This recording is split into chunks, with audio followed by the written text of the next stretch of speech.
Bonjour. L'histoire missionnaire du 11 octobre 2025 nous vient du Brésil.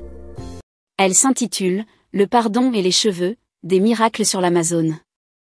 Ce sont les histoires de 4 vies touchées par une église flottante, un bateau nommé Hope of the Amazon, espoir de l'Amazone, qui navigue sur le fleuve Amazone au Brésil. Je m'appelle Pasteur Cassie. Je n'oublierai jamais les visages que j'ai vus le long du fleuve Amazone, des visages marqués par la douleur, le regret et le désir, mais transformés par la douce touche de la grâce de Dieu à bord de notre église flottante, Hope of the Amazon. Chaque voyage sur le fleuve apporte une nouvelle histoire de rédemption, mais laissez-moi vous parler de 4 personnes dont Dieu a changé la vie pour toujours. Ger, le poids d'un péché impardonnable. C'était le soir lorsque Ger s'est approché de notre bateau blanc. Le Hope of the Amazon venait d'accoster dans son petit village au bord du fleuve. Curieux, il a suivi la foule à l'intérieur. Ce soir-là, j'ai prêché sur le pardon, un message venant directement du cœur de Dieu. Pendant que je parlais, j'ai remarqué que les yeux de Ger se remplissaient de larmes. Plus tard, il m'a raconté qu'il avait autrefois pris la vie d'un homme, un meurtre par vengeance après que son frère ait été assassiné. Toutes les églises qu'il avait visitées lui avaient dit que son péché était trop grand pour que Dieu puisse le pardonner. Mais ce soir-là, il a entendu un message différent. Aucun péché n'est hors de la portée de la miséricorde de Dieu. Ger est revenu le lendemain soir. Et le lendemain, à la fin de nos réunions, il a remis sa vie à Jésus.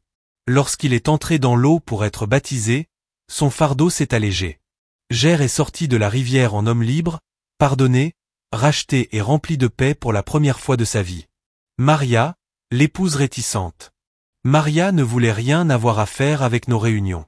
Son mari venait fidèlement, mais elle refusait. Puis, alors que les réunions touchaient à leur fin, son mari a décidé de se faire baptiser. Quelque chose a remué dans son cœur et elle est venue à la dernière réunion, peut-être juste pour observer.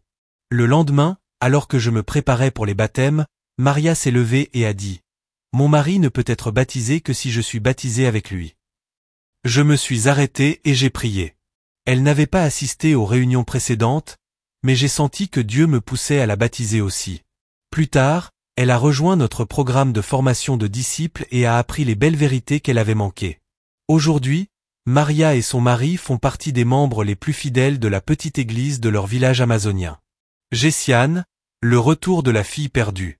Un soir, après le service, une femme s'est approchée de moi discrètement. Elle s'appelait Jessiane. Quand j'étais enfant, m'a-t-elle dit, j'allais à l'église. Mais à l'adolescence, je l'ai quittée. Ce soir, j'ai senti que Dieu m'appelait à revenir. Et, les larmes coulant sur son visage, elle a renouvelé son engagement envers le Christ. Parfois, il suffit d'un seul rappel, d'un seul moment d'amour divin, pour ramener une âme égarée à la maison. Polo, l'homme qui détestait l'église. Il y avait aussi Polo, un pêcheur d'une 60aine d'années qui n'était jamais allé à l'église. En fait, il avait interdit à sa femme d'y aller. Chaque fois qu'elle essayait, cela se terminait par une dispute. Lorsque notre équipe est arrivée dans son village, nous ne lui avons pas mis la pression au sujet de la religion. Nous avons simplement parlé de sa vie, de sa pêche, de sa maison, de ses difficultés quotidiennes. Nous avons remarqué qu'il avait besoin d'une coupe de cheveux, mais qu'il vivait trop haut sur la colline pour pouvoir descendre facilement. Nous lui avons donc envoyé un coiffeur. Ce simple geste a tout changé. Le jour où il s'est fait couper les cheveux, Polo est venu au bateau. Il m'a pris dans ses bras et m'a dit « Qui êtes-vous ? Vous vous souciez même du nombre de cheveux sur ma tête. » Il a assisté à toutes les réunions restantes et a été baptisé avec toute sa famille. Aujourd'hui, Polo est l'un des croyants les plus joyeux que vous puissiez rencontrer. Chaque nom, chaque histoire, Ger, Maria, Jessiane et Polo, me rappellent que Dieu rencontre les gens là où ils sont.